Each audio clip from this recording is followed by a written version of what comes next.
नमस्कार दोस्तों, कैसे हो आप लोग? बढ़िया हो? देखिए हम लोग देखेंगे अपना एक छोटा सा क्वेश्चन जो यूपीएससी में आया हुआ है। ये शानदार सा क्वेश्चन देखेंगे।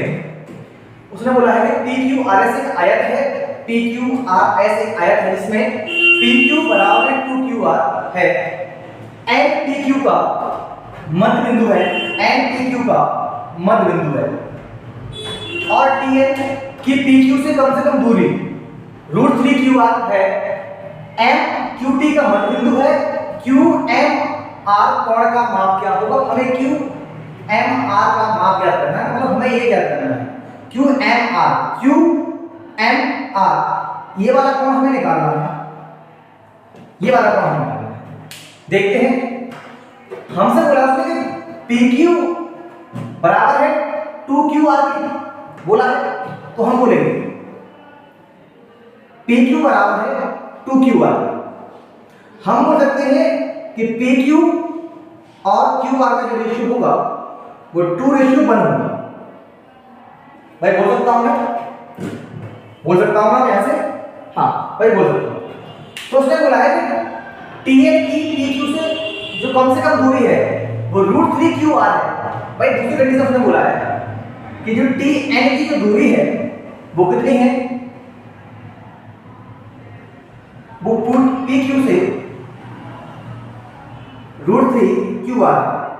भाई ठीक है, TN की जो दूरी है PQ से। अब मैं बोलूं कि भाई QR की वैल्यू कितनी है? 1 है, तो क्या आएगा? TN की वैल्यू में √3 मिल जाएगी बस। यहां से QR की वैल्यू कितनी है? बराबर मैं 1 पुट कर दूंगा तो √3 मिल जाएगी। तो मैं ये बोल सकता हूं कि TN की वैल्यू आ गया √3 है। TN की वैल्यू जो आई है √3 आई है, ठीक है, इतना बोल सकता हूं। भाई उसने बोला है PQ कितना है? 2 है, तो मैं बोलूंगा भाई ये पूरा तुम्हारा यहां से यहां तक कितना है? 2 है। ये मिड पॉइंट है भाई, n क्या है? PQ का मिड पॉइंट है। अगर ये मिड पॉइंट है तो ये 1 हो जाएगा, तो यहां से यहां तक की दूरी 1 हो जाएगी। तो TN की दूरी और NQ की दूरी क्या होगी? 1 होगी। यहां भी QR कितना बोला है? 1 बोला है भाई, QR भी 1, ठीक है। कर पाओगे? आगे देखते हैं भाई, ये 1 है, ये कितना है? √3 है, कितना हो जाएगा? 2 हो जाएगा, हो जाएगा भाई, डिपेंड लगेगी इसमें, ठीक है। ये संपूर्ण हो जाएगा, ये संपूर्ण तो करेंगे यहां से, ठीक है। ये कितना है? ये अगर √3 है, √3 के सामने कितना होगा? 60 डिग्री। √3 के सामने कितना होगा? 60 डिग्री होगा। भाई ये हमें मिल गया 60 डिग्री। अगर मैं तुमसे ये बोलूं कि ये भी मिड पॉइंट है, अगर M मिड पॉइंट है, समझा? उसने बोला है भाई M क्या है? QT का मिड पॉइंट है।